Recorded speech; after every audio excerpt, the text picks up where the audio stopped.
Welcome to Entreprogrammers Podcast, the podcast for developreneurs, with your hosts, Josh Earl, Derek Bailey, and John Sonmez. The podcast where you get to be a fly on the wall listening to real conversations of three developers trying to tackle the challenges they face as entrepreneurs.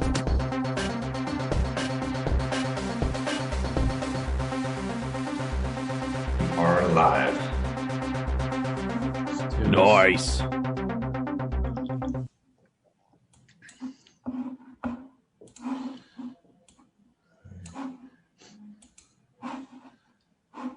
So how you guys doing? It's good, man. Doing all right. Anything fun or exciting? Getting very formal here today. Very formal? Yeah. Yeah. No. Anything new? Any exciting things going on?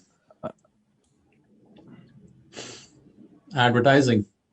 Yeah, tell us what's the latest? It's the same, man. It's always up and down. Have you increased the budget? Yeah, I increased it to 500. Now I think had to again throttle it for a bit, again increasing it. It's an interesting game of testing. So I interviewed Brian Kurtz, the author of Over Deliver. Remember? Yeah, mm-hmm. Yeah, I remember that. Boardroom, from Boardroom Publishing. So I interviewed him for the book, and it was really interesting what he was talking about, what they were doing back in the day. Because one of the things they were doing, they were publishing summaries of business magazines, not business books. That was Boardroom. Okay. Marty Edelson, like anyone in direct response has heard of Boardroom, right? You probably heard of him. And so Brian Kurtz got hired in 1981, I think, something like that, to be the data analyst, kind of the list guy. Okay. The list. And his job was to basically when they have the list, he has to find the perfect segment of the list to which to mail to at any given time for an offer.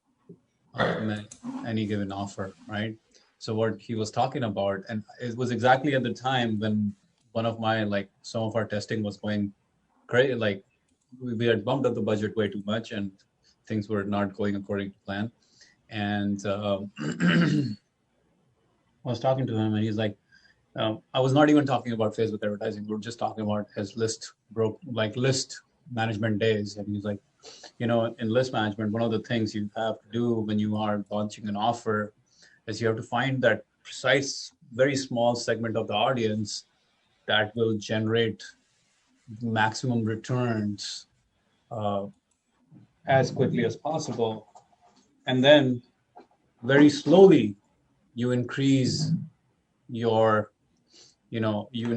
target market size, in the sense you mail to maybe 1% of the list, and then you increase by another 10% of that 1% or 20% of that 1%, as in you go to 1.2% and 1.5%, because mailing is expensive and you don't want to start mailing to everyone and you lose your shirt in the process.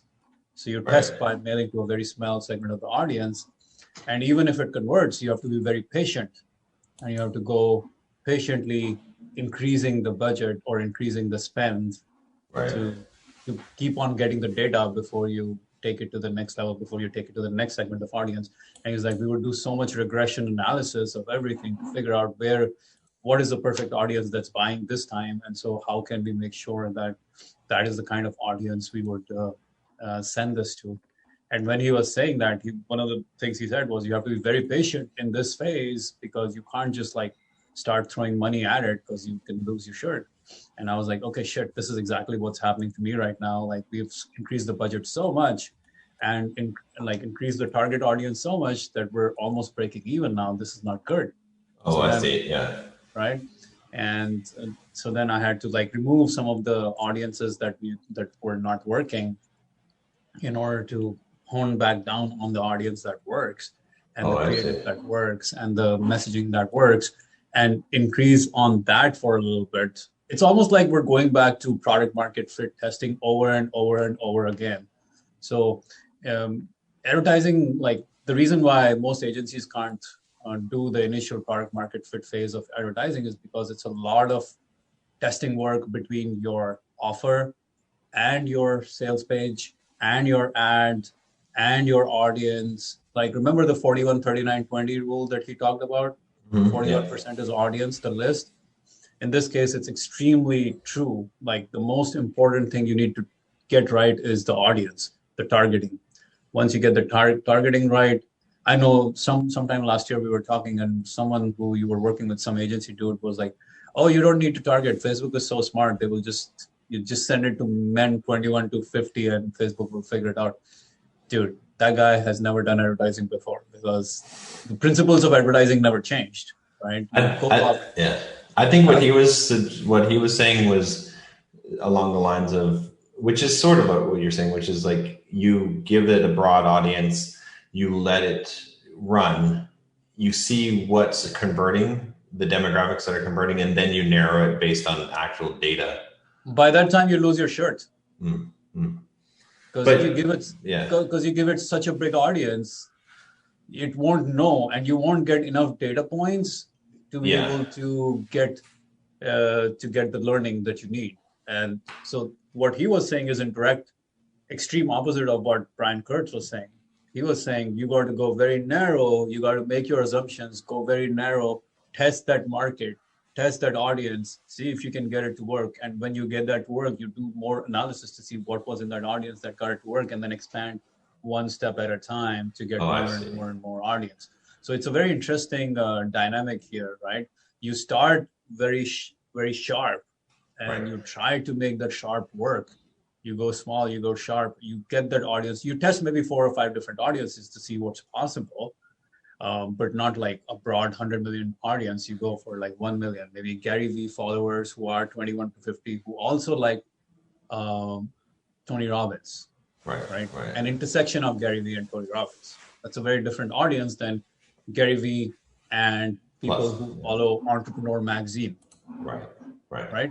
But for me, people who are Gary Vee followers and Entrepreneur Magazine, that's a pretty good intersection. The intersection of those audiences, that's good. But for you, maybe it's not Gary Vee and Entrepreneur Magazine, but it's more like Tony Robbins and Grant Cardone, or Tony Robbins and some other guy, or something like that, right? So audience has to be very precise initially in the testing phase to keep finding the audience that works and that converts at a very good price point. And only then are you allowed to test other variables, really. So his whole idea, 41, 39, 20, it was the list, the offer, and the copy. That's basically what it is, because list is what we're doing with the audience testing initially. The offer is basically the copy of the sales page of the ad, and then copy itself is the copy on the sales page itself, which is also, it's a combination of offer and sales page on both, offer and copy on both. But you have to get all 3 of them right to get profitability dialed in every single time. So yeah, it's basically, this endeavor is teaching me so much about like going back to the basics of testing, and like constantly, almost never ending testing in this phase of figuring it out. Because I like all the things that we take for granted in organic marketing, I'm forced to kind of improve every single day on this front, like A/B testing the hell out of everything. Which is cool about this is that you'll be able to improve your organic marketing too, because you'll know exactly what kind of content to create based on who your audience is that's going to convert. So yeah, now you're something that will work on cold will always work on warm. Yeah, it's like that's the cold is like so hard. Warm is so much easier. So you said you're getting as a side effect a bunch of people signing up for membership as well. Yeah, not just the offer. And are you presenting them that offer, or are they just finding it? They're just finding it. Oh wow, that's crazy. Yeah, they're just finding it. They're finding it because what's happening. this is my idea right now. I might be wrong. They're finding it because I think what people do, and I need some good analytics to look at the customer journey now. What people do is they go to the sales page, right? 2000books.com/CEO. They check it out and they're like, who's this guy? And what's this business about? So they're going to go directly to 2000books.com. Yeah. So they go to 2000books.com and you go to the main page. And of course, it has the membership offer, right? Right. So if I look at it, how much have we, if I just, let me quickly give you the data.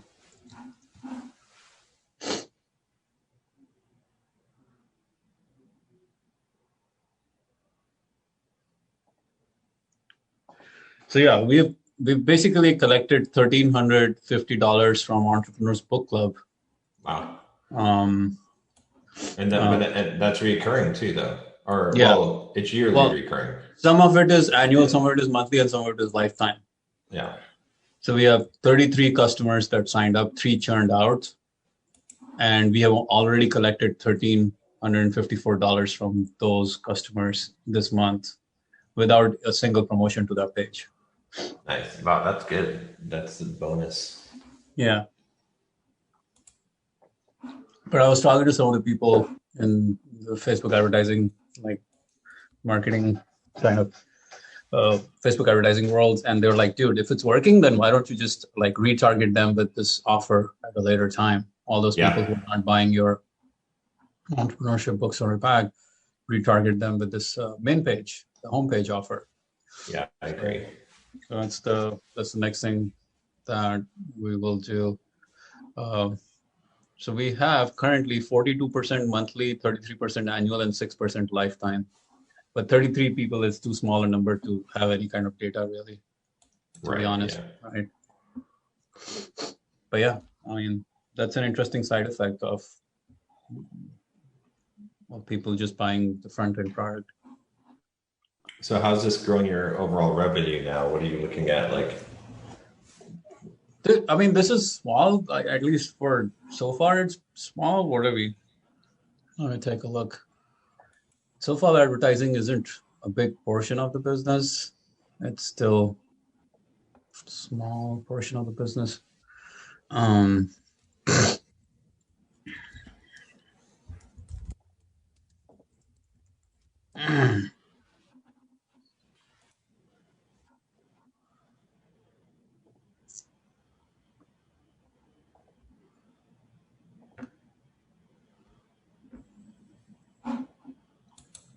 Yeah, so around $8,000 for this month.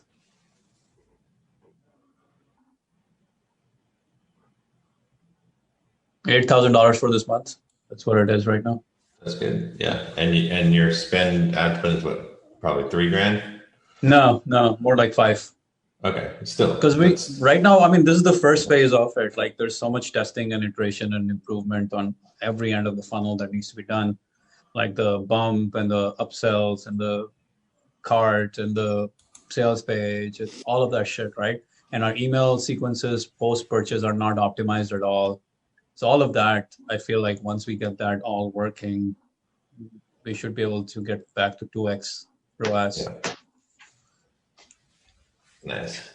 Yeah. So very nice. Yeah. This is a journey, man. Like one of the things I'm realizing more than anything else is like this, like the reason why a lot of people, and because I'm in another group where we talk about this quite a bit, where everyone is doing, like, I'm in another program where we talk about these kinds of offers. And I see all the time, this is the most common thing I see. The reason why people like just can't do this is because they will start it. They will be in it for a month, 2 months, 3 months, 4 months. And they'll be like, I tried it. I put my offer up. I got 2 sales. I spent $1,000. This is bogus. This is not working. I'm out of this shit. And so many people, 90% of people will churn out of this just because they can't handle the constant testing and iteration of advertising. And like, that's the game. It's like anyone who's like, I'm out of it because it didn't work the first time around, it's not a realistic way to look at advertising at all. Like advertising is much more of a, like, just like content marketing. You don't get the results of content marketing on day one. Once you start putting a blog post out, it takes almost a year before you make a sale, right? Right. Yeah. Same with advertising. Like it takes a lot of time and effort and energy to go through the iteration to improve all the nuances, all the steps before you get to the end result. So anyone who's like, oh, I want the, like 95%, 99% of people I see who give up are not constantly testing and iterating their marketing, their advertising, their funnel, their copy, their sales page. They're hoping that they get a home run with one offer, but that's never the case. So yeah, it's interesting because I mean, even just to grow your show, right? It takes a certain amount of going over things enough to figure out what message is resonating with your audience, so they'll keep coming back, right? And that's something that I've seen.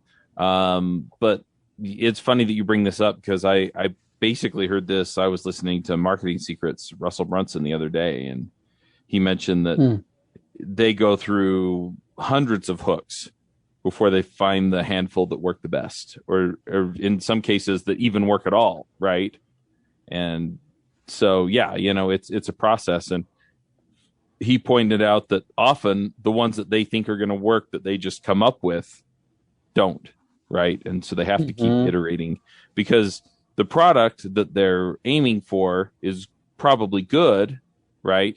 But as they figure out the hook and then they refine things and then they refine the product, that's the process that they wind up going through. But yeah, they have to go through that process of refining the hook and getting that thing out there that's going to convert. And the first one's not it. So true, man. It's a constant battle of, I think it's almost like you have to submit to testing as your most important thing in your business for a while, or not most in your marketing. And it's humbling because it teaches you to go back to just test rather than assume anything. And everything has to be tested in advertising to make your buck back. Mm-hmm. Well, it comes back to what I was saying a long time ago, which is that the product doesn't matter, right? Because it really doesn't. Like, I mean, product matters for getting refunds, refund rate, but up until all of that, it's the marketing, right? So you're advertising, right? I mean, obviously, if you advertise something on Facebook and then it's not what you advertise, people are gonna, you're gonna get refunds. But the point of it is that, like, all the marketing, right? All of that is what's going to sell the product, not the actual product itself. Because everyone is always focused on, and half the coaching clients I work with are always like trying to make the product better, but it doesn't really matter how good the product is. It only matters what the offer is. Yes, and that's like a iterative process in the sense. Your product has to be, your offer has to be scintillating enough for the audience to want it. So you can call it the product, you can call it the offer. It's a combination. The offer is a combination of the product and the messaging in some ways, right? So it has to grab the audience to the point where they will buy. But yeah, I think anyone can design a great product that gets people results, but very few people have the stomach to withstand the marketing effort it will take to make it a multi-million-dollar product, right? It just, like, when you watch Shark Tank, one of the things I see so many times, like, people who get rejected the most often on Shark Tank, other than, of course, bad ideas, are people who have like one product and they're like, or two products or three products, and they have like $100,000 in revenue, and they come to Shark Tank and they're like, yeah, and they're like, what do you need the next $50,000 for? They're like, oh, we're working on this new product, and that will be the game, like that will be another. And they're like, get the fuck out of here. What I need to see is you make one product super successful, rather than you going after another new product after you've already, like, generating revenue and you're telling me you're going to go find another product. Yeah. Selling You one have an product. outcome that people are going to buy, and you can sell it to more people. Yeah. Yeah. So the challenge is most people don't want to sell to more people. Most people are more comfortable just creating products. Right. Exactly. Yeah. Yep. Because selling to more people is the hardest work. And that was the difference actually with Simple Programmer versus Bulldog Mindset, right? When Bulldog Mindset still has one product basically. One product. Right. So, but with Simple Programmer, it's like always creating products, and then you're always on that treadmill. It's much better to spend the time trying to make one product work. Mm-hmm. So I was on a treadmill this morning. Take one product to the moon. That's kind of the mantra of this. Like today, like I have my copywriter who's like, dude, if it's working, why don't we do this for another product that you have? I'm like, dude, don't even think about it. Like this is the starting point of what's quote unquote working. Like, this is like we're just crawling right now. $8,000 means shit to me, like in business terms, right? It's like I don't even like having multiple offers, to be honest with you. Like I'd rather have one really successful offer, right? And that's what Netflix did, right? Netflix, they had a bunch of different offers, and then they found the one offer that worked really well, which was I forget what it was. It was like three movies a month or something, 3 CDs, DVDs. Did you read the book, Mark Rendell?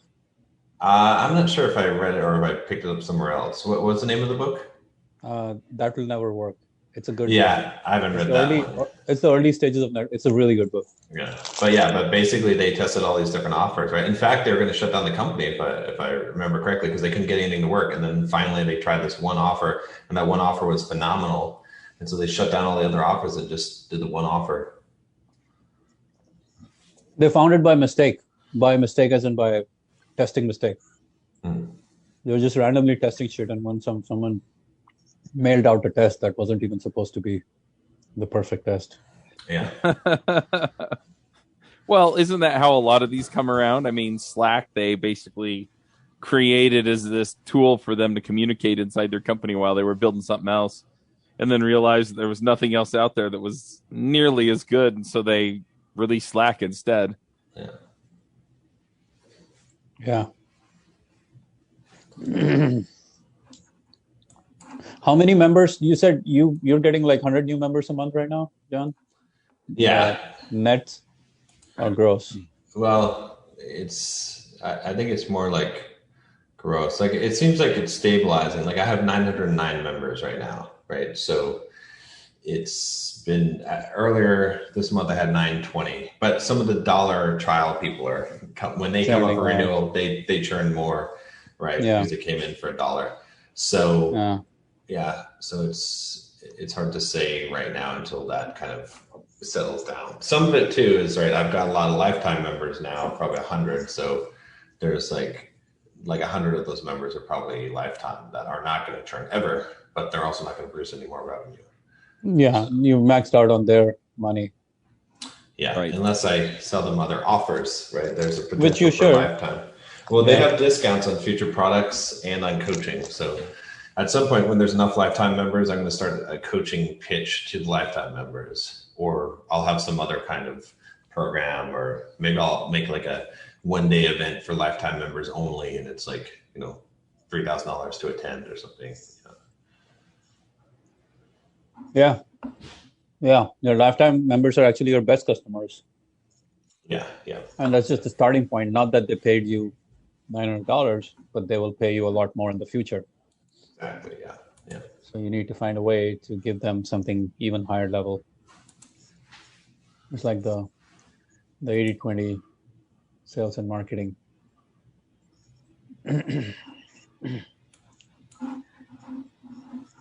So are you guys doing any new anything specific for promotions, or just the regular? Yeah, I haven't really. I've been dealing with a lot, trying to get it situated and everything with travel. So I haven't really focused on what I'd like to do is another masterclass, but I'll probably do that next month. And then I mean, we've got some promotions going on a simple programmer. We did one promotion that was like a leak code type of competitor, like interviewing skills. Didn't do so well. I didn't expect it to do that well. How much do you guys do on that one? I don't have the exact numbers. I gotta figure out how to get them because I have to make it. I think it was like $1,000 or $2,000 though. It wasn't much. And then we have the promotion coming up with The buyer, potential buyer. Yeah. So we'll see how that does. They have a good funnel, so I think that one will work out well. What's interesting is there's this company called Ezoic, and they do ads, like basically they're an ad network. And they roped me in. They're like, why don't you put our display ads on your site? And I was like, I don't like display ads. Like they never make any money. I was like, I would need to make at least $1,000 a month for display ads to be worth it. And they're like, the guy was like, yeah, I can get you to $1,000 a month. As in, they will just pay upfront without display. He said that with the CPM, they're doing a lot of ad placements on it, right? So they have this software where they can figure it all for you. So I was like, okay, yeah, do your best. What's the CPM they're offering? Is it CPM or CPC? They're doing it. Let me see if I have the breakdown. I haven't really been looking at the breakdown of the CPM on it, but let me see. Earnings they have EPMV. Earning per mile.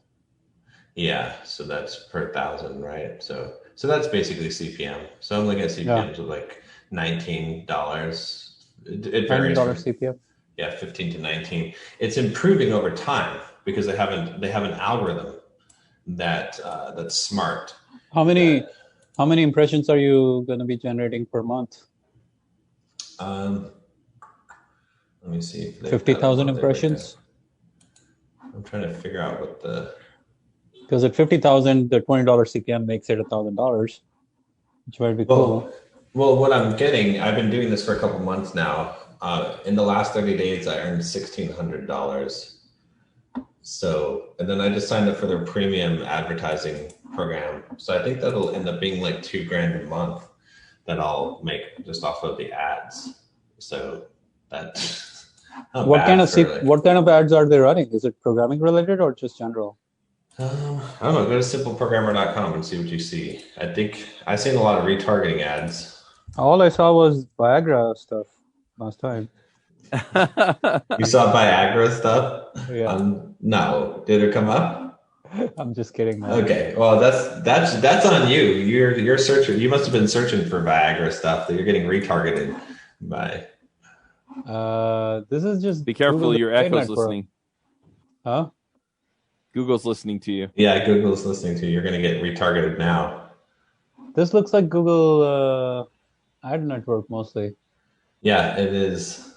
I mean, I'm getting retargeted by Alric, the YouTube guy, getting tips on custom logo makers. That's ClickFunnels and a bunch of tech stuff. But I don't know. Mostly, I think Facebook/Google Display Network. Yeah, it is. But they're using some kind of smart algorithm to, integrate it into it that's working. I mean, there's a lot of ad placements, but hey, traffic is going up and I'm making more money. So traffic is going up. Why is that? I don't know. Well, I have an SEO company working on the site as well, so that might be related to it as well. So, but are they doing anything specific for you? They're like a gray hat SEO company. So what they're doing is they are basically, they have like a bunch of domains they own and sites and stuff, and they create articles and do link backs on those, or they have they're probably buying like space on sites too, but they do like so many link backs per month. And so far it's looking pretty good. Like I've been seeing the rankings go up. So probably not as good as someone doing a manual SEO, but still I'm paying like $250 a month. For $250 a month, it seems like it's well worth it. So All right. Well, gray hat is gray hat. So Yeah. you never know when you get a slap down for that. Yeah, I think the way that they're doing it though is because it's so far it seems like they're up to date on all the issues and stuff. So I don't think it's likely to cause a problem, but I don't really care that much either because But I don't know. I really don't think it's like I've had them for a long time. Like I tested them out on Bulldog Mindset where there wasn't any sort of traffic for over a year before I put them on Simple Programmer. So I'm pretty confident in their ability. What kind of gray hat stuff do they do? Well, like I said, it's just really doing link building, right? Okay. So Gray hat link building. yeah, that's really the only thing that they're doing. So it's like the links are like questionable links, I guess is what I would say, but they're not total spammy links, right? So they have probably a bunch of sites that they have agreements with that they can publish articles on, and so they publish some article and link back. Okay. But I'm seeing rankings going up, so that's for $250 a month. It's worth it.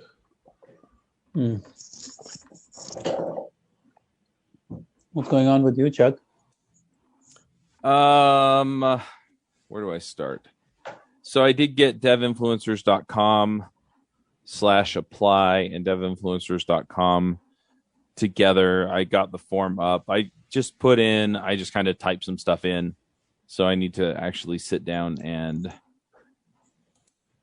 do some real copywriting. But if you fill in the form or fill in your name and email address, it'll actually take you to the application and it adds you to the convert kit and sends you a welcome email that reminds you to go fill in the application. So yeah, now I just need to do some copywriting to, warm people up and remind them to go back a few times. So that's going. One of my coaching clients got a contract for 30 hours a week and said he doesn't have time for the coaching, so he pulled out. But I did pick up another coaching person, so it kind of evened out there. I'm starting to get calls about sponsorships now that I'm reaching out to people. Nice. So that's starting to warm up. I had a tension headache Monday through like Wednesday, and I couldn't sleep. I couldn't focus on anything. It was awful. So, I mean, it was bad. I kind of got the bare minimum done, but yesterday I started to come out of it. I actually went to the doctor and they prescribed me some muscle relaxers, and that started to kick in. So yesterday evening and today I didn't have a headache. So last night I actually recorded a whole bunch of videos for my coaching folks. I did the coaching call. And so that's shaping up pretty good. How many applications are you getting now? Emails are you getting? How many applications are you getting, or did you get this week after you put up the page? I got the page up yesterday or this morning. I got it up right before the call because you knew. Yes, yeah. I started getting it together last night, and then I got the domain finally pointed over this morning. So, anyway, so that's up. I have artwork being designed, so I should be in good shape to get everything launched. I have time set aside to get those episodes recorded and out next week. Going to be reaching out to, or I'm going to have my VA reach out to people for the interviews for that show too. Yeah, it's all kind of coming together. I didn't get nearly as much progress on it just because I couldn't sit in here and do anything because I was just in pain and I couldn't focus on anything. Oh no. So yeah, but it seems like it's mostly solved. So yeah. Sorry to hear about that, man. It's so frustrating because it's like, I want to get this done. I want to get it all together. I want to get this, clicking along. Yeah. And yeah, I think it's kind of a self-perpetuating thing too, because, I'm stressed from work and I'm sitting in this chair all freaking day. And so that piles on, and then it triggers more of the headaches. And then anyway, but, yeah. And things at my full-time gig have just been super frustrating. They don't even know what to do with us half the time. So anyway, we'll figure it out. But yeah, I'm just going to do whatever it takes at this point to get this stuff figured out so we can get back to where I need to be. How many? But the silver lining to this too is that, like, as I've worked through this, I've realized, I've got this gap in what I'm doing that I need to fill on devchat.tv, right? So I'm telling folks to do stuff and I'm going, this isn't right on my stuff, right? And so that's been getting filled in on my stuff. And so it's improving what's going on devchat.tv as well. And then I've also gotten some feedback from some previous sponsors on, hey, we would like a report on the sponsorship that looks something like this, right? And so, putting that together has also been helpful, right? So anyway, all of it's coming together in a very positive way. I don't know how it's all going to reflect one way or the other, as far as like sponsorship rates and fill rates and things like that, because going and looking at the numbers, they are a little bit lower than I expected them to be. But the flip side is that I can adjust to where I'm at and then just go and work hard to make it what I want it to be. So anyway, that's kind of where things are sitting right now. How many total coaching clients do you have now? So right now I have 4. Nice. Okay. You had 5 and went back to 4, huh? Yeah. And I have 2 more calls next week. You need, it's always hard to retain when people are like, I got this contract and I don't have time for coaching. But that's a tough one, man, because you need to find a way to sell him on the value of the damn thing, because long short-term contract doesn't mean shit for what he's trying to build. Yeah, well, he said it was a contract that was through the end of the year, and it was for a crap ton of money. So then, usually that is just like, it's sort of like it's not you, it's me type of, that's what he's giving you there. So it's like, because people don't want to be like, I just don't really want to do the coaching anymore, or I don't want to pay you money anymore. So they come up with something. So sometimes the best thing to do with that is just to dig a little deeper and just to be like, well, what do you feel like would make it worth your time, to start asking, but what do you feel like you're not getting that, would make it worth your time? So. Yeah, also, like, going back to why he actually signed up with you. Yeah. What was the reason? Is it in alignment with this contract? Yeah, I do need to follow up with him. And I don't really have anything to lose, right? So yeah. This is a tough one. But you win one, you lose one. That's part of the game. So the new one you brought on, what's their story? So how did they find it and all that stuff? So it was another bonus episode deal. That's where most of these people are coming in, is through the bonus episodes. So I think doubling down and pushing people over to a more frequent, more focused Dev Influencers podcast is definitely the right move. Right? Because then I'll be talking specifically to the issues that they have and the solutions to their problems. But yeah, so what he was talking about, what he's looking for is he wants to build out content around Quasar, which is it's kind of a design system that's built around Vue.js, and you can build desktop, mobile, etc. apps with it in Vue. And so he wants to build out courses and, video series and things like that and become an influencer there. And so anyway, so what I was talking about was right up where he wants to be. And so, we had a good long talk, and it lined up really, really nicely. So that's what we're working on there, is just, okay, we're going to get all of these things to align so that you can get the kind of attention that you need. So love it. And is it the same price point? So the guy that dropped out was the first guy that I signed up. So this guy signed up for actually a little bit more than the other guy. Yeah. Hopefully a couple of hundred more than what the other guy was. Yeah. Good. Yeah. Keep going higher on the price.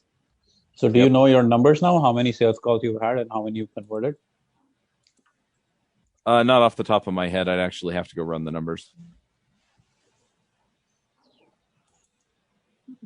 Yeah, but that's good.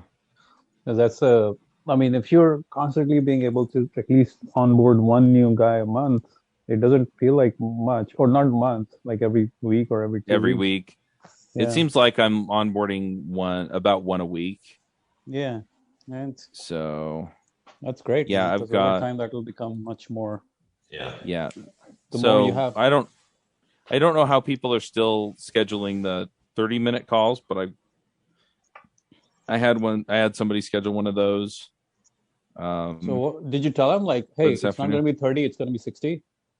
And it's going to be a full-blown strategy call? No. So however he got on there, I'll probably just talk to him for a half hour, and then I may just see if he wants to do 60, and then if he doesn't, then...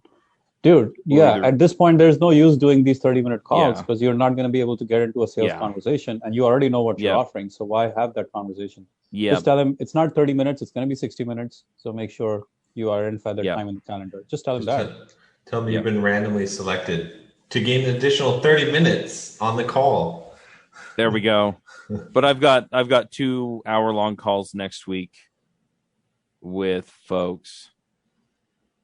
And then I had another person come in yesterday, so I'm emailing them and seeing if I can get them to jump on board. So anyway, and do a 60-minute call. So anyway, that's where things are sitting right now. Okay. So, yeah. But I seem to be able to line up a call or two a week. That's good. Yeah. Oh, you're lining up a call or two a week. And then I seem to be able to land at least one every week. So you had like 2 calls this week? I had this week, let's see, I had 1, 2, 3. I had 3 calls this week, and I closed 1. And last week? Last week I had... I don't think I had any last week. Okay. So you're getting around a couple of calls a week. So what's you're getting? Yeah. If you can increase that, you get conversions on that. Yeah, and if that landing page will allow me to capture those emails and do a warm-up sequence and increase the number of applications. Well, you need to sit down and you need to set aside 2 hours of your time to write that landing page properly and to continue to improve it for quite a bit of time. Yeah. Because right now it doesn't look very appetizing to me. I just checked it out. Yeah, like I said, I just put it up so I had something there. Yeah, that's fine. But very quickly you want at least, like, you don't need, the thing about something like that, you don't need a lot of text, but you need very quality text. You actually don't need shit ton of stuff. Like, you've got way too much text. You'd much rather you could literally just have 1 or 2 Mhm. lines and have people opting in. Because sometimes too much can basically feel overwhelming to the point where they're just not going to take action. Yeah. But if you just say, whatever that copy is, whatever that end result is that you have been promising, just put it back Yeah. all over here. Like, don't try to promise another new end result. Don't try to get crafty on the shit. Sell the same Yeah. end result you were promising last time, and Yep. you're going to have better conversions than trying to create Right. a whole new angle. You don't need a new angle. You just need the same angle right now Yep. to get that Sounds good. working. Yeah. Right now, there's just way too much stuff. Yep. You need to write headline for the copy. You need to write, like, probably the way I would do it. This is something I talk about in the mastermind group all the time with my group coaching clients. It's like you got to write 30, like put aside 30 minutes or 60 minutes and just write headlines. That's the best way I have figured out to write headlines. Anything else is just does not work. You literally shut out all distractions, and 30 minutes you force yourself to write 30 headlines. Yep. And by the time you get to that 20 or 30 number, it starts to become really nice and creamy. Yep. Sounds It's like, good. It's like boiling the pasta sauce. It takes a little while to get that tuning right. Yep.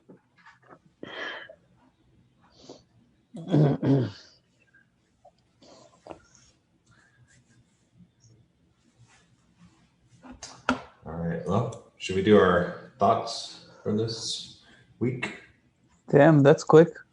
Yeah, that was quick. Yeah. You sure you guys are done? Come on.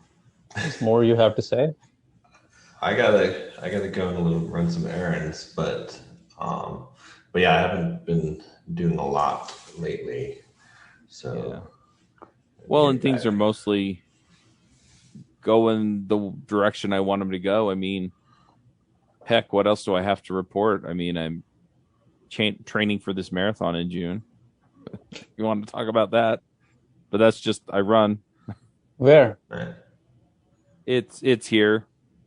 It starts it starts about 6 miles up the canyon from where I grew up and ends about 20 miles down the road from where I grew up in Provo. Oh, nice. Well, that'll be cool. What kind of mileage are you doing right now? About 4 or 5 miles a day. Yeah. Okay. And yeah, my longer runs I get, 7, 8 miles. Okay, but it's in like 3 months, so yeah, you got time. But I'm yeah. You have a goal for like a completion time for this one? I let things slide after St. George, and so I'm looking for a completion. My pacing's somewhere around where it was for St. George at this point, so I'm hoping to get a little faster, but honestly, if I complete anywhere around where I did for St. George, I'll be happy. Good. Okay, cool. I need to start running again sometime. I feel so much better doing it and doing keto. I do. I just feel better. So you're going to be running more in the early mornings or late evenings now with the heat? Oh, me? Mm-hmm. When I start running, yeah. I mean, I don't know. I don't mind the heat that much unless I'm training for something. The problem with the heat, like I don't mind running in the heat that much, but it slows you down, right? Especially the bigger you are, the more the heat slows you down. So the problem I had when I was training before for like the ultras was that I could run in the heat, but if I ran in the heat, then I would have to run at a slower pace, so I wouldn't be getting the training that I need in as far as getting the speed up. So now you have to kind of get used to just doing more heart running. yeah. All right. Well, yeah, I got to go run some errands. I'm trying to think what my thought is for this I week. could throw you mine. Okay. Because, like I said, a lot of this has forced me to get a lot more systematic about this stuff and document a lot of this stuff, which I've known I needed to do for a while, and I've kind of off and on done it. But man, it's made a big difference. So I've documented stuff, and then I've handed it off to Michaela and said, hey, can you do this? And dang, it makes such a big difference. Such a big difference, right? It's like, okay, do this. And, the other thing is then when it's not done the way that I need it, I can go back to her and I can say, okay, this is what needs to be done. And I update the documentation and it gets done the way that I need. And it's all documented the way that I need to be done. So, yeah, I mean, as simple as that sounds, it's such a big deal. It makes such a big difference. And the other thing is then it's out of my hair, right? I go check on it periodically. And other than that, I don't have to think about it. See, mine would be, it's not about what you do, it's about what you don't do, right? So it's almost like a Jenga, a Jenga tower. It's like you see it and you pull out a brick, and you pull out another brick, and you pull out another brick, and you keep on pulling out bricks, and you're like, surely this brick is going to make it fall, but it doesn't fall, right? It's like all those other bricks were unnecessary. Right. There's very little that's actually necessary in order to keep the tower intact. And so, it's a lot of stuff is like you can cut out maybe 50%, 60% of what you're doing in your business and still have the exact same results. So it's about figuring out what you can cut out and then doubling down on the stuff that's actually working. So. My thought is that business is a game of testing and marketing is a game of massive testing. And we must submit to that in order to do marketing the right way, as in tons and tons of testing. And like the only way to do marketing properly in many ways is to constantly test and iterate. And that's the only way to kind of get any kind of winning results in marketing, because that's like a lot of entrepreneurial thinking is based around, or people who start off, they're like, okay, either this works or it doesn't work. Either my offer converts or it doesn't convert. Either this is a home run product or it's not. But more often than not, it's not the case. It's more like you start with something and then you keep on tweaking and making modifications and improving and changing and all of this to get it to become a home run. So it's like the difference between what I think about quite a lot these days is a lot of entrepreneurs come in thinking, is this a home run? Is this a winner? While the way to approach business in some ways is, can I make this damn thing a winner? Or will I make this damn thing a winner? And they're completely two different games. Because is this a winner is always putting you as like, okay, well, maybe this is not a winner. Let me go try something else. It's the opportunity mindset. Whenever someone thinks, oh, is this a winning product or a winning idea? It's the opportunity mindset. Yeah, there's an opportunity out there. Maybe this is not the perfect idea. Maybe there's a better idea, a better product, a better way of doing it, or better idea, kind of better opportunity out there. But once you say, oh no, I will make this damn thing work, I commit to making this thing work, then it's a much more of a game of you getting off the opportunity treadmill and making this damn thing work. And the early phase is always the hardest, like early phases where you need to get through the most learning and it's going to be painful. And the good thing is 99% of people will just fall for the opportunity mindset and they'll give up. And for those who say, no, I'll commit to making it work, that's when the fun begins, really. So I agree. All right. Want to start a business, but you just know how to code. Listen to the young programmers, and we'll teach you straight up to be developer